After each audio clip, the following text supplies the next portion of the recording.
Hello and welcome to Noble Mind. Noble Mind is a podcast exploring mindfulness, meditation, and psychology.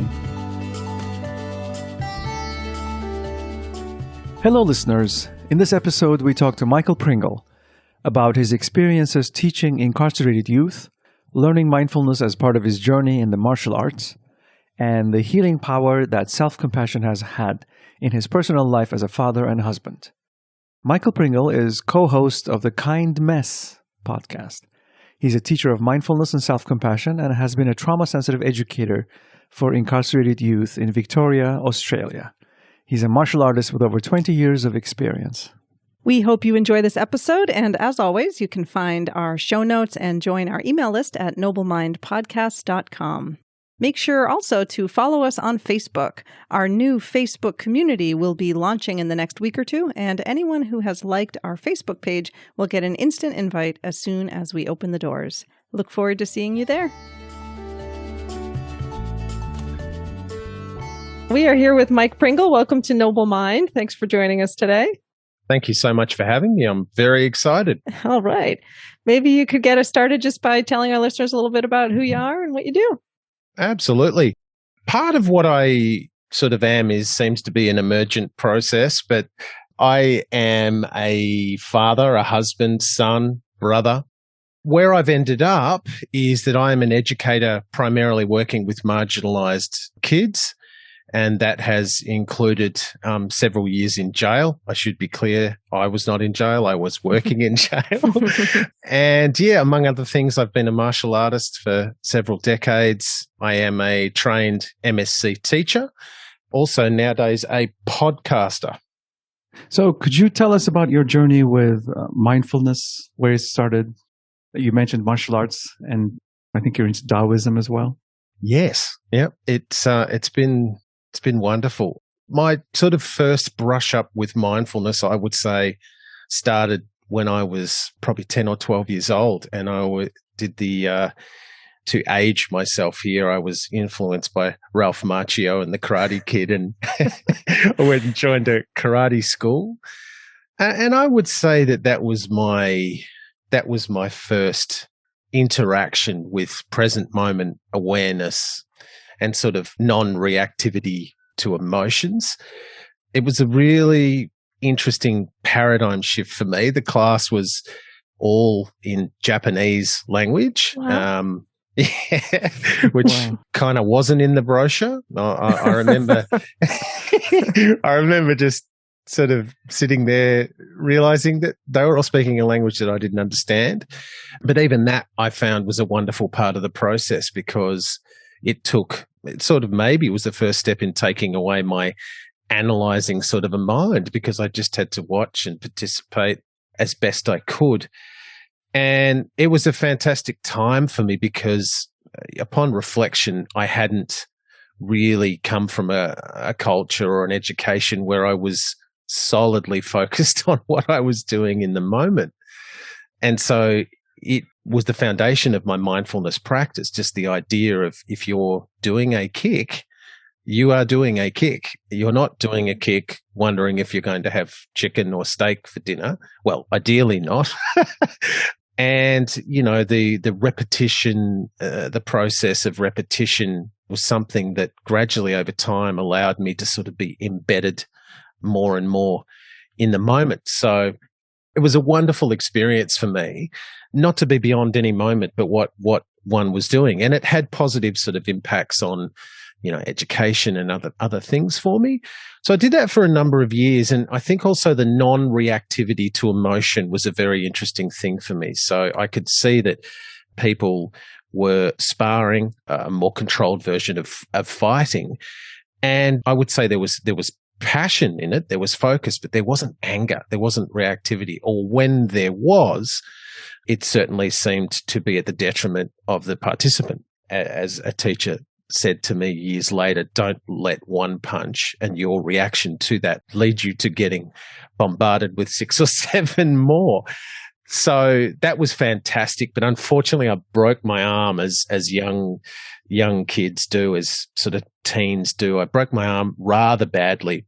Sort of led to an early retirement for me with that particular school of martial arts. And then I joined a kung fu school in my later teens, and that became the school that I stayed with, and eventually, became a teacher and a shifu at decades later. And that's when mindfulness really started to grow for me, and the foundation was continued upon. There was an interesting physicality to it, a physical approach first.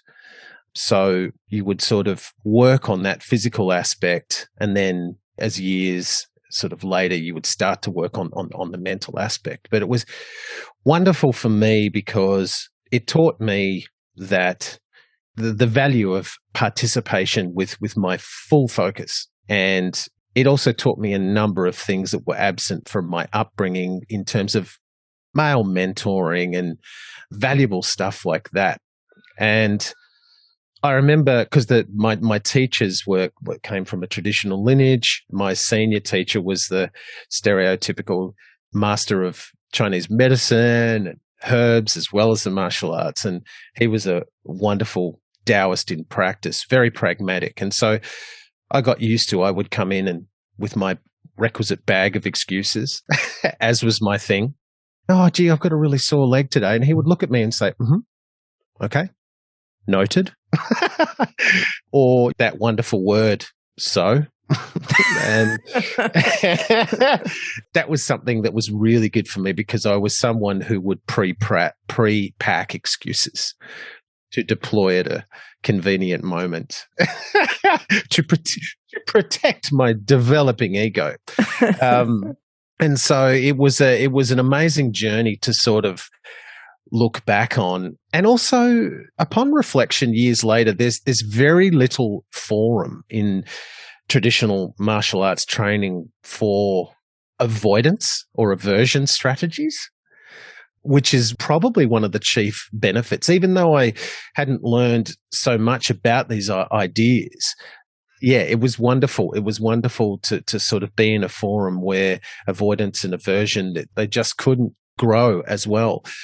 And look, for me also, the interesting thing upon reflection with my martial arts and my particularly Kung Fu, that was when I started working with kids with additional needs, marginalized community, and reflecting it probably really, it piqued my interest in, I guess what I would say, equity and inclusivity. So that was the sort of the martial arts or the Taoist element to my mindfulness practice. And it really sort of is a foundational element of the lens that I sort of interact and view the world through to this day.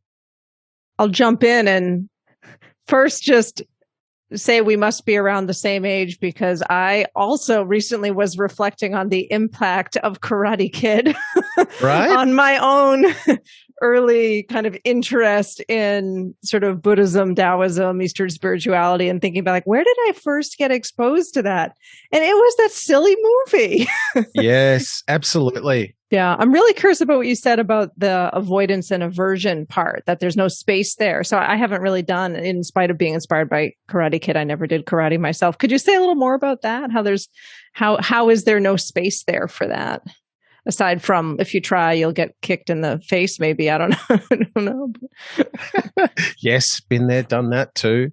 When I forget daily tasks, I remind my wife that, look, I've had a lot of blunt force trauma. It's not my fault. See, there's the embedded excuse strategy. There you go. It's interesting because I would often say to my students, look, this forum is one of the few landscapes in society and culture today that's genuinely fair. As in, if you do the work, you will receive the belt or the skill set. If you don't do the work, you can't expect to have any sort of benefits there. So it might be a somewhat reductive answer to your question, Kate, but it's just a landscape where it's a tradition that's been handed down for hundreds of years, conceptually thousands of years, which is why part of the thing is when you walk into a traditional school, you would bow at an altar. It's not a religious thing. It's saying, hey, all those teachers that came before me and brought this body of information, thank you. So even the practitioner starts to rub up against the concept of a gratitude practice, upon entry. But yeah, in terms of avoidance and aversion, I decided that I wanted to be an instructor or a teacher. And it's a bad translation, but another word for it might be a disciple. And so of that, there were additional expectations in my conduct and my skill sets and my practice. And some of that was great and some of that was genuinely challenging. So to give you an example, my teacher said, okay, if you want to be a teacher of adults, you're going to teach kids first. I was like, oh, okay. So out I go to one of the regional centers, and there I am, guys, just standing in front of an amassed room of 8 to 12-year-olds. And off we go. So there's not a lot of structure for avoidance or aversion right there. They're looking at you, they're staring at you, and they're saying, let's go. Also, the mentoring and the reflective practice helps with that. So there was a real separation of behavior and regard. So not to get, too Carl Rogerish early in the conversation, but there was a real separation from behavior and regard. And I hadn't experienced that. So it allowed me to analyze my skill sets without personalizing things. And so I could look deeper into my skill sets, and I feel a student can acquire or progress, whatever that word is, more rapidly because we don't spend so much time personalizing stuff. It's like, hey man, I'm telling you that at this point your kick is not high enough because of your knee position. I'm not telling you that I don't accept you as a human being. Right. But I'd sort of, in somewhat in the Australian culture, there had been and there can be a lot of personalization. So I came from an environment where I think probably the objective could readily be made subjective. So that would be my answer to your question. There was just a real Taoist approach to saying that we're doing this. We're going to critically examine and reflect along the way. We're just going to we're going to spend some time doing. There's one of the quotes from the Shaolin Temple is that it says 100 perseverances lead to success. So the idea there is to say, do it a few times first before you want to get into a lengthy discussion about its vicissitudes. My teacher used to say that was his, I suppose, not criticism, but observation of the Western culture was the teacher would ask the student or tell the student what was required, and the student wanted to do a couple and then have a long chat. He didn't quite understand that. So yeah, it was there was a lot of just doing the doing, and reflection was compartmentalized to just reflecting on what we were doing. So am I understanding it correctly that there's a lot of respect and acceptance for the person, regardless of how they're performing? Correct. Okay. Absolutely. In terms of like we would, you go in there and you accept that the teacher has a field of expertise, and that there's a trust there to say that, look, if he's asking me to do these things, some of which might put me out of my comfort zone, he's not doing it, with a camera to film me sweating and puffing and then upload to YouTube and giggle at me. He's doing this because this is the best process to set me up for success. So there's a lot of acceptance and trust involved there, which I think was highly valuable for me. And also, yes, separating behavior from regard, vital foundational concept for me, which has really helped me when, working with incarcerated youth, marginalized youth. So yeah, to me, again, it's another element of being in the moment. It's examining what is occurring as opposed to what I think is occurring. So there isn't room for rumination or worry. If your goal is to be present and perform, or I mean, there is, and you can, but it is of minimal use. I mean, it reminds me of of any kind of maybe athletic pursuit in that way, that needing to be truly present and not be evaluating your performance while you're doing it, right? If you're sparring and also watching yourself sparring while you're sparring and wondering if you're doing a good job, that's going to make you do a bad job, you know? 100%. And, I've still have propensities towards, within my head, I've got an inner George Costanza. I've got a Quentin Tarantino there writing rich and compelling narratives. I've got a George Costanza that wants to be reactive about my concept of self. And that's, I would be lying to you if I said that I'd completely mastered that landscape. But even to be able to be aware of that, or to observe that, or even to be kind to myself because that's what's occurring, has shifted the landscape for me. It's just that idea of I would prefer to be a warrior in a garden rather than a gardener in a war. So a lot of these ideas, they're really not about, being in the kumite and being in battle. They're concepts that will be useful for, reflecting on the self.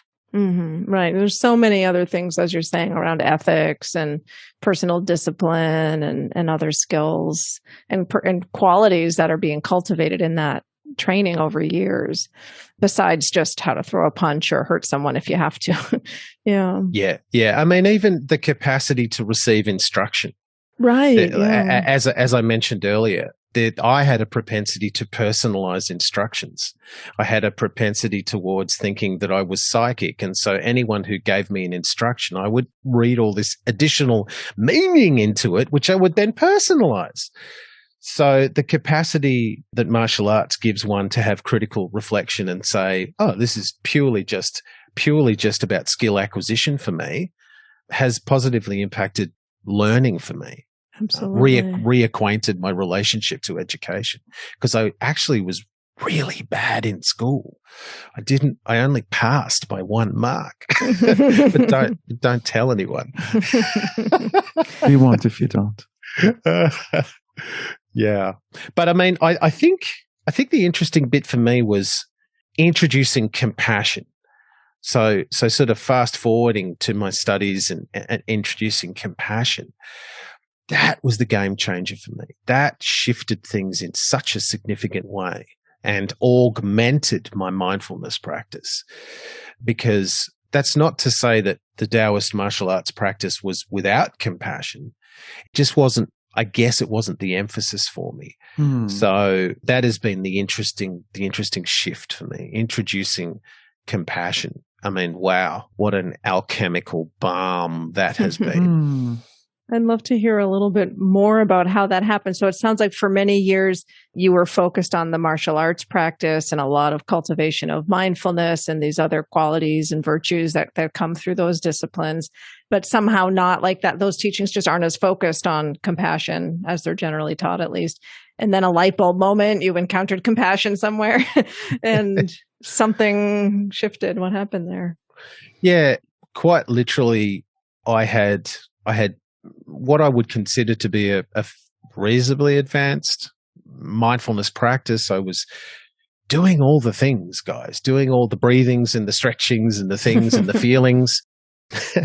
But fast forward a few years to essentially once I had become a father. So the paradigm shift of fatherhood for me. Mm-hmm. I'll be very honest with you. My wife is a mental health clinician. She is a mental health OT.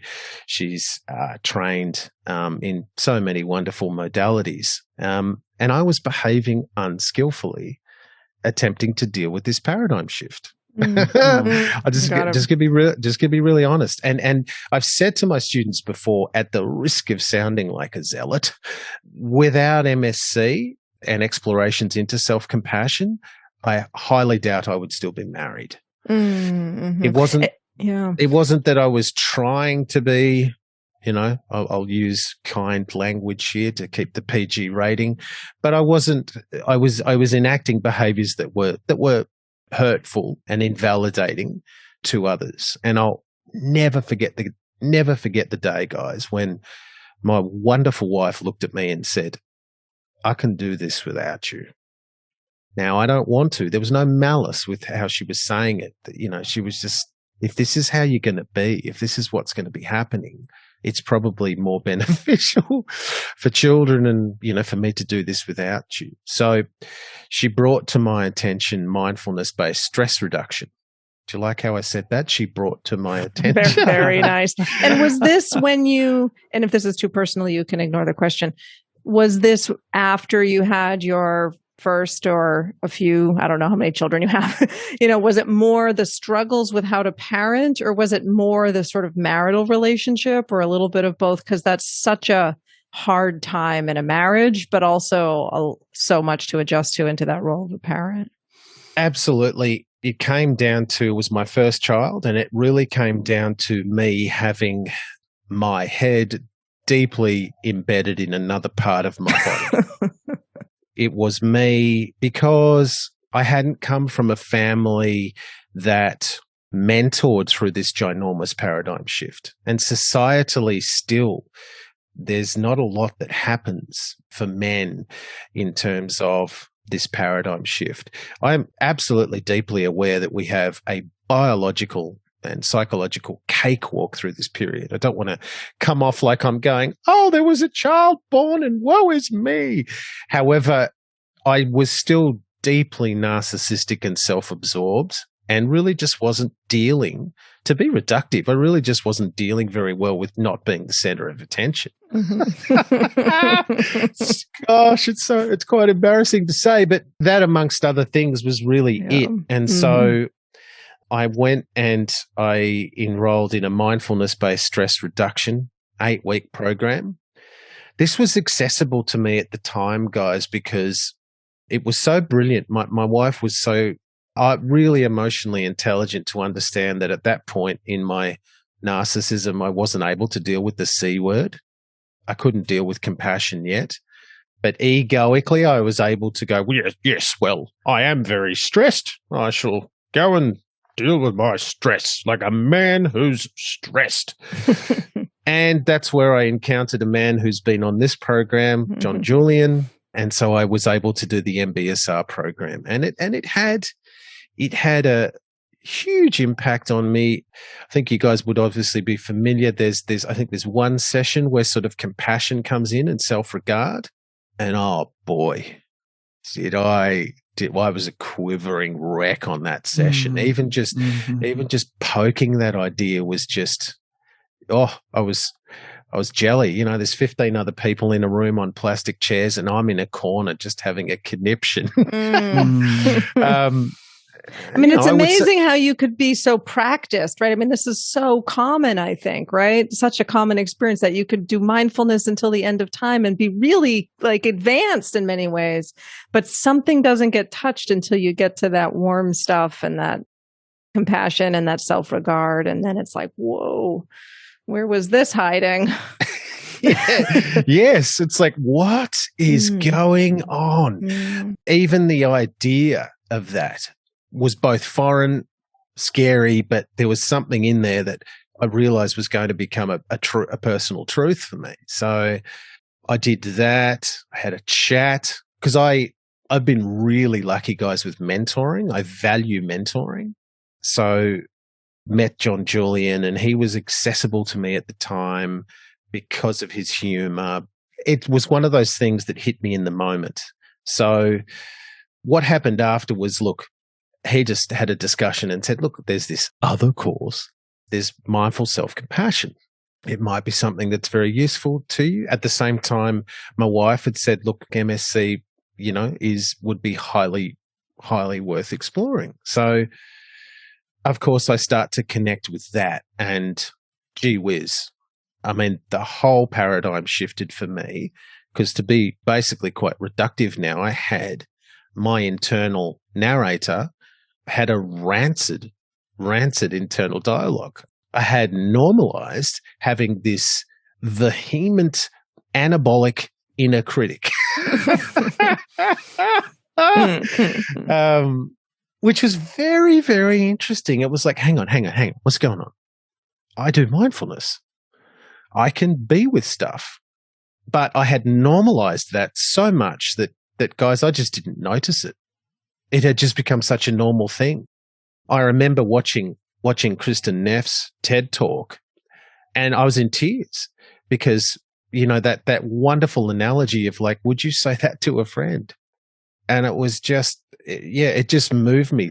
So I was in such an emotional state because it was like, I am beating the living you-know-what out of myself. And I'm doing it constantly. And I'd done it so constantly and so often that it had become normal.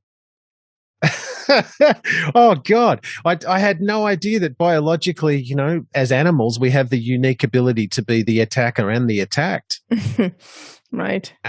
And oh boy, was I working overtime on both job descriptions. At least I can't be criticized for not having a good work ethic. So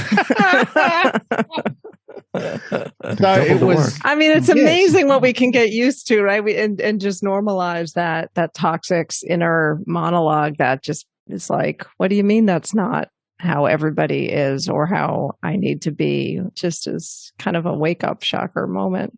Even the idea of one of the sessions on MSC is the misgivings of MSC. And pretty much every misconception about it was part of what I had said. Oh, this is self-indulgent. Oh, I've got tickets on myself. All of this stuff, which is, again, part of a really unkind narrative. Because if someone else had approached me and said, I'm doing this course, I would high-five them spiritually and physically. It'd be like, wonderful, go for it.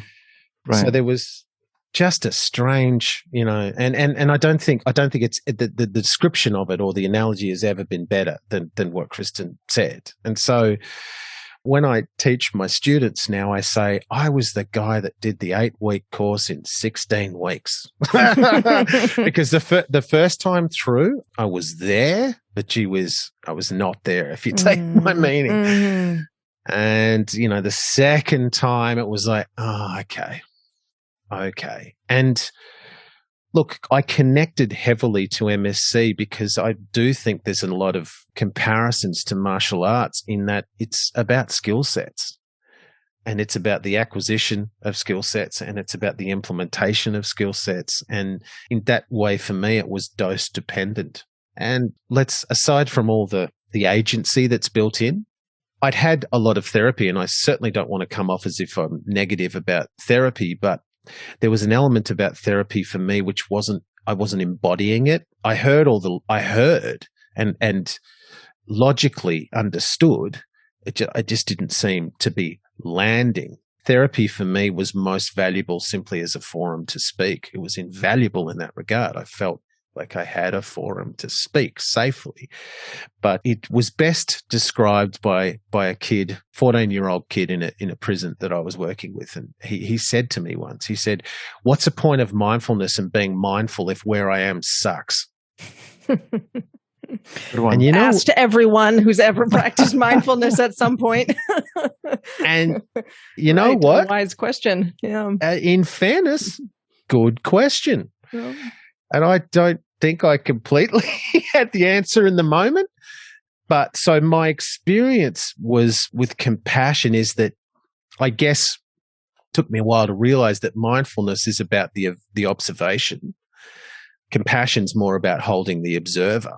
So the idea of me feeling safer and warmly held, I could mine more deeply into my experiences. I could mine more deeply into my mindfulness practice. And I remember hearing a reasonably high level practitioner saying that this is originally there was no separation from compassion in practice, as in compassion was always thought to be integral part of it.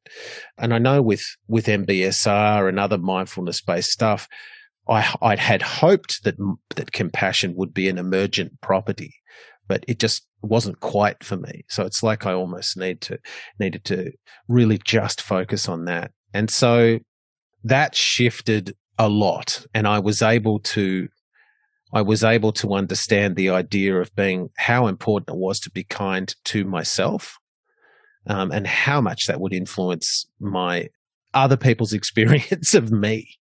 That's also my experience with how compassion can greatly boost mindfulness and awareness.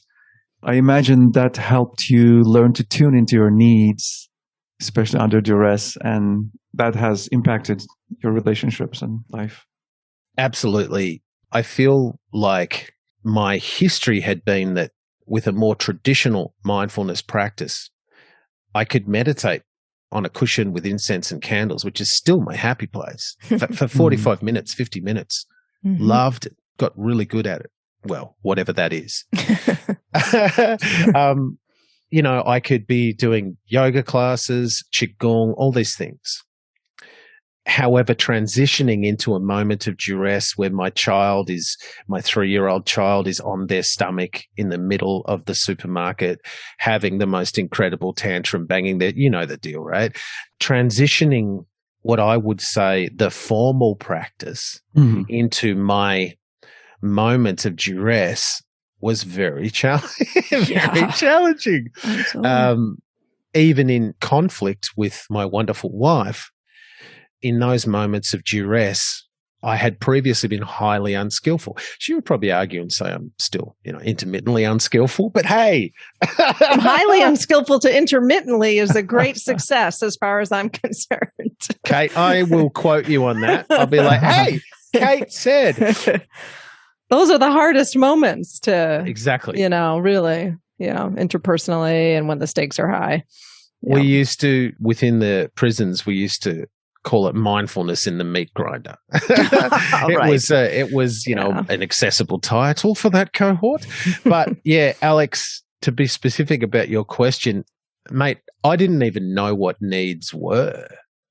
I really didn't.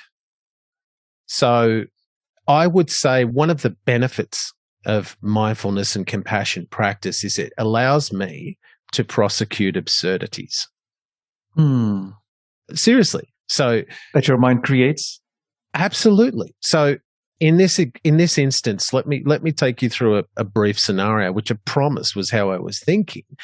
I had a bad day at work. I come in the door, and of course I can't really express that because I'm all miffed and mad. I need everyone in the house around me to read my mind and to provide me with exactly what I need. Now, quite honestly, I know that sounds like I'm joking, but effectively that's what I was doing. So not even understanding needs, the compassion and the mindfulness practice allowed me to pause and go, what do I need? And perhaps more importantly, how do I express that need in the moment? In the moment of duress, I felt like all of those things biologically and physiologically were happening, which we all know about. My window of tolerance was no longer a window. It was like a slither. And, my capacity for rationality, so in some ways it's a tragedy because what chance does any relational dynamic have of success if we're going in unaware of our own needs and boy, guess what? Completely unable to be curious or compassionate about other people's needs. What a tragedy. So, yeah, the mindfulness and the compassion allowed me to look at what I needed, but then further how I could express those needs. And so the other area of my professional practice, I would say with this cohort would be in terms of my external communication. I love the work of Professor Marshall Rosenberg and nonviolent communication. So the two for me just go so beautifully together. So I can use my mindfulness to work out what's going on inside me and potentially to interrupt a pattern. I can use the compassion. The compassion for me really is the pattern interrupt to say, oh, Mickey, you're really stressed right now, you poor fella. And then the NVC was a really effective way for me to say, look, this is to express my needs under duress. So those two ideas have been a game changer in the dynamics of my relationship. I no longer expect everyone around me to be psychic. Right, and to know things that you don't even know about yourself. Exactly. Right. But that's totally. That when I say absurdity, that's what I was behaving as if I was expecting. Yeah, absolutely. Yeah. I mean, I think self-compassion and NVC go so nicely together because, I mean, like in self-compassion, there's that central question of what do I need, as you've been saying. And so then it just like opens the door to the whole world of needs, which nonviolent communication is so stellar at exploring and explaining. Yeah, exactly. So the MSc, I guess I can.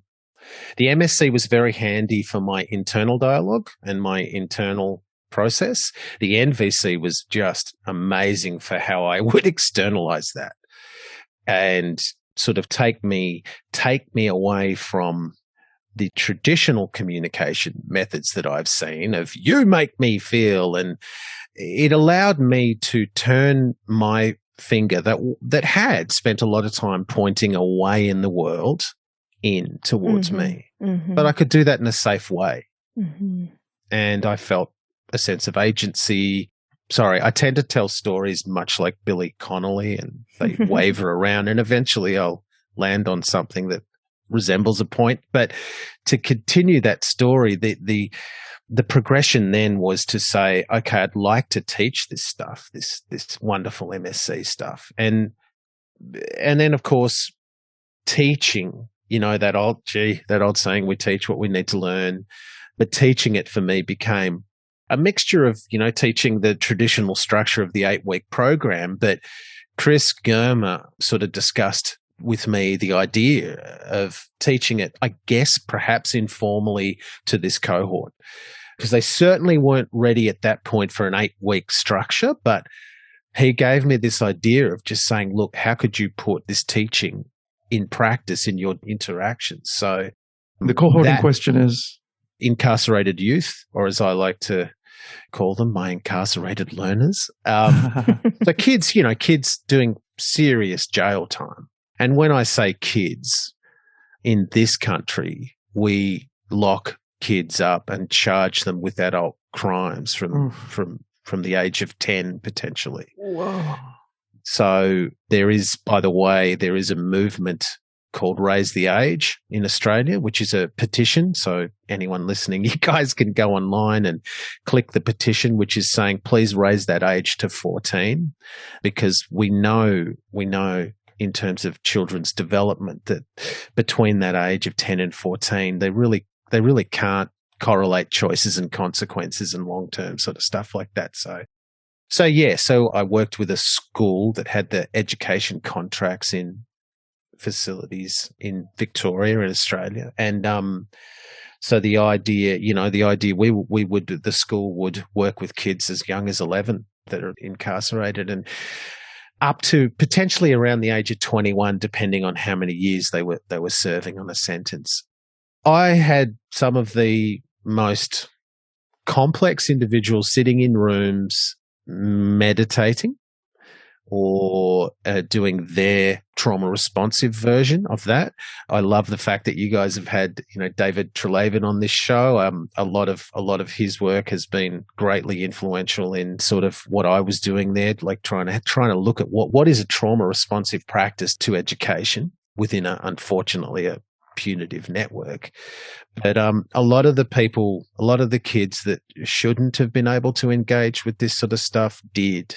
And so, this is where I've ended up professionally, is that I would teach 8-week groups, but the emergent thing became I will use this on a daily basis to look at what a trauma responsive practice is working with this marginalized cohort. What were some of the tools, or have been some of the methods that you've used to bring these ideas of self-compassion, maybe nonviolent communication or mindfulness, into your work with these traumatized kids and incarcerated kids? Like, can you think of examples that might have been kind of like innovative ways of sharing that idea that might have made them more receptive or been more effective than, just showing up with the 8-week curriculum? Absolutely. The thing that was surprising and constantly surprised me with these kids was that word, their resilience and their openness to learning how to explore their internal landscape. they still remain to me, like, with, trying to get too emotional, but some of the bravest individuals that I've ever sort of met. Mm-hmm. And some of the most profound things have been said in me sort of participating in educating them. Stuff that these kids will say something profound, and I'll go, I'll look at them and say, I'm going to steal that.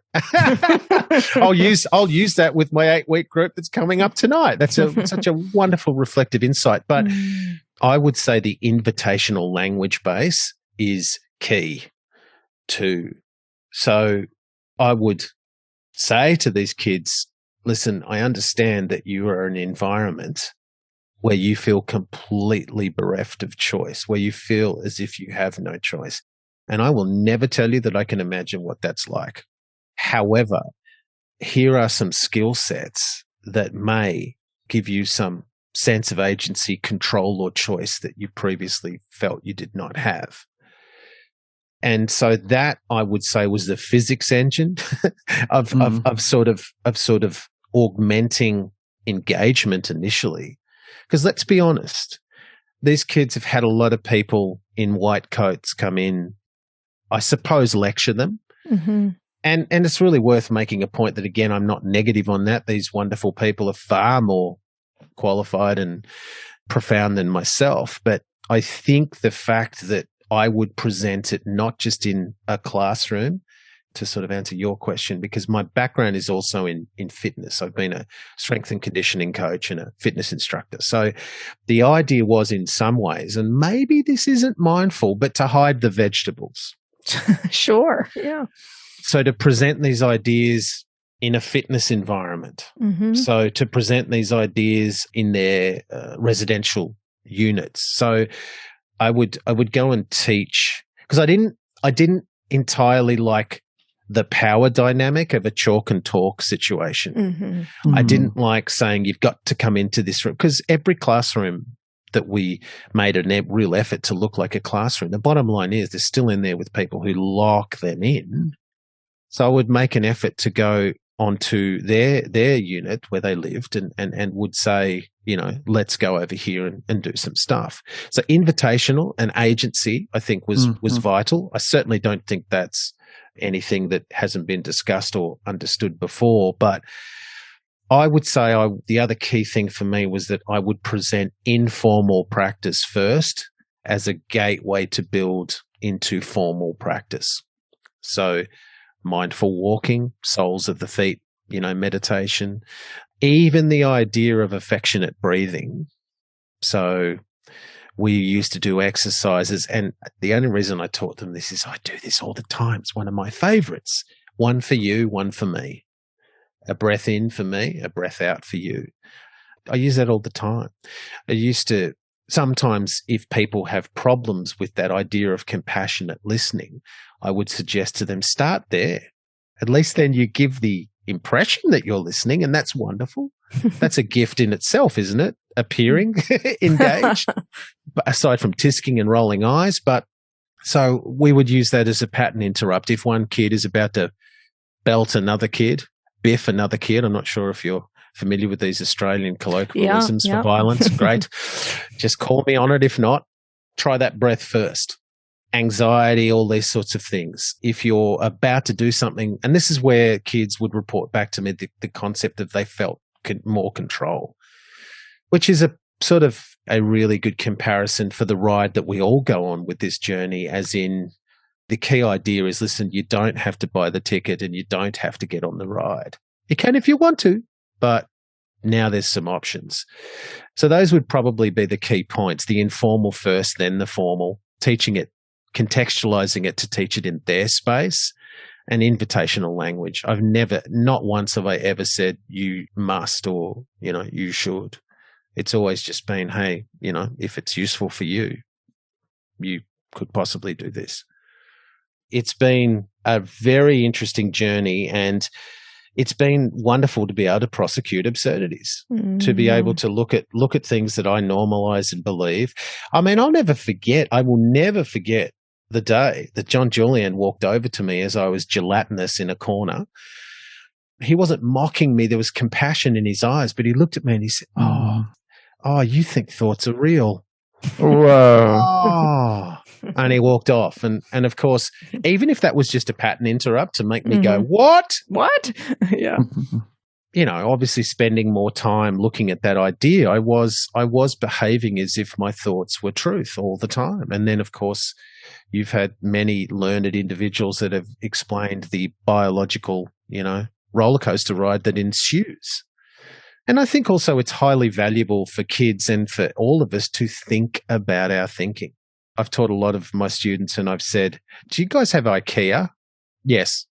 So, you know, and it's not in a mocking way, but I've said, listen, you guys have spent more time reading IKEA instructions than you have thinking about your thinking or thinking about how your brain works.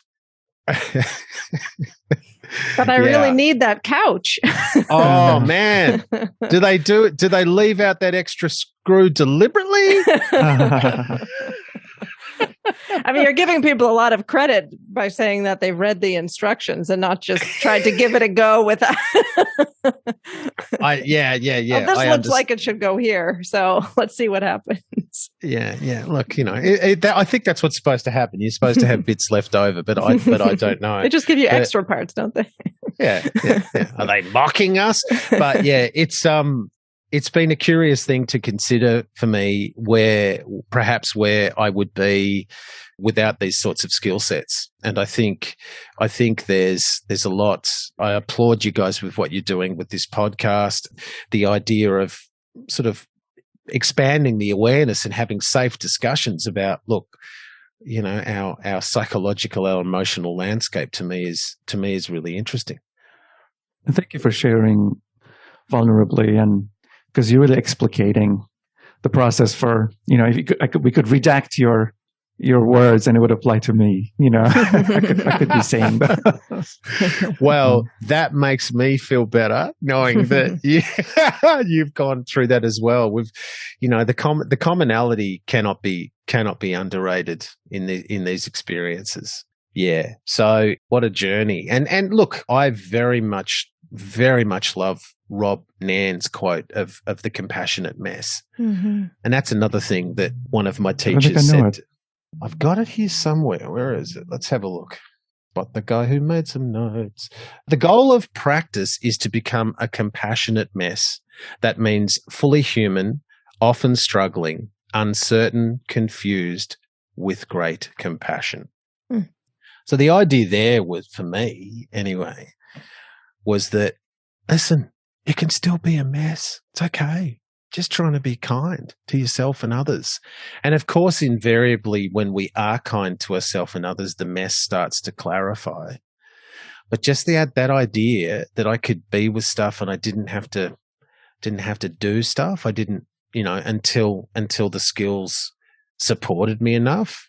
That to me is a profound thing. And that to me makes this practice accessible. So when, you know, Tina Gibson said, look, you're just trying to be a compassionate mess. You could still be a mess. It was like, oh, thank you.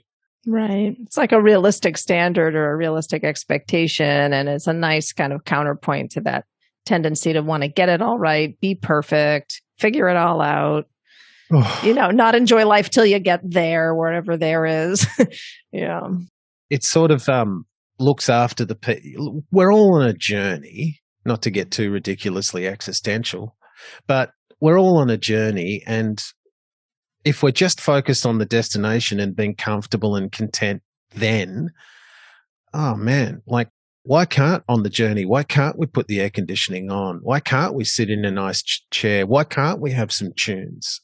So the sort of Marcus Aurelian stoic in me has relaxed because it's destination and journey for me. When you made a really good point, Kate, I was completely destination oriented. And I don't know, our experience of life, our relationships, our interactions and the profound things, don't they happen on the journey? Mm-hmm. So, yeah. I just like to have some tunes on, some air conditioning, you know, spill some chips on the seat.